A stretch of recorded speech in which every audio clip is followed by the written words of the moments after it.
Surrealism is weird.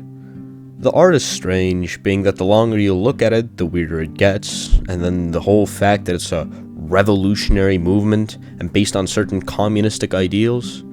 But I'm going off on a rant now. What is Surrealism? Let's talk about it. Surrealism is an art style that is meant to let the unconscious mind express itself. André Breton said himself, "It's to resolve the previously contradictory conditions of dream and reality into an absolute reality, a super reality." In layman's terms, it's about the element of surprise and unexpected juxtapositions. However, it wasn't all about weird art, as Breton was very assertive with the fact that it was above all a revolutionary and philosophical movement, as I mentioned earlier. This term of surrealism was invented in the year 1917 by Guillaume Apollinaire, but the main movement began in 1924 October, when a man named André Breton published a Surrealist manifesto. The movement began in Paris, France, and from here on, it began its great expansion into the rest of the world.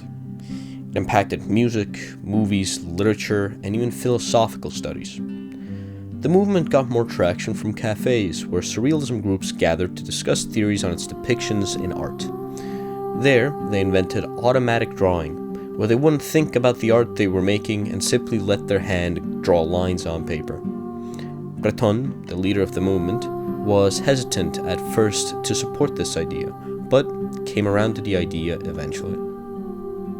The movement continued growing and expanding until reaching a sort of golden age. This took place in the later parts of the 1930s. Surrealist groups had started spreading and popping up around the world, London being the most notable. And in London, the movement gained so much traction that they made a whole art exhibit for it, this being the first ever surrealist art exhibit to exist. Many famous figures for the surreal movement popped up in this era: Salvador Dali, René Magritte, Wolfgang Paulin, and many others. But after some years of prospering, a sort of roadblock had formed.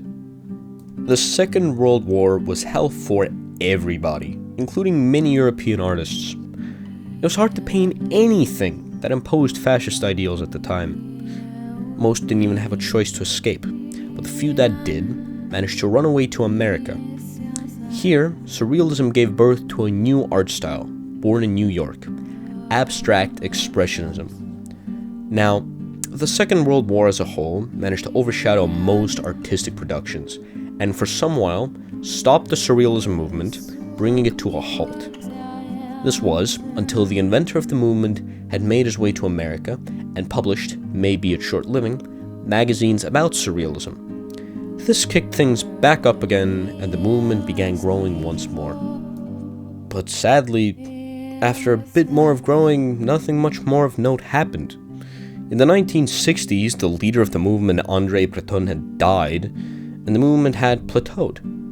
It never really faded out of the public eye, but it certainly wasn't getting any bigger. The surrealism movement was a sight to behold, and the art we have gotten out of it truly amazing, and it managed to fortify our beliefs. If you need to form a revolutionary movement, who better to get than a Frenchman? But that's it, folks. See you next time.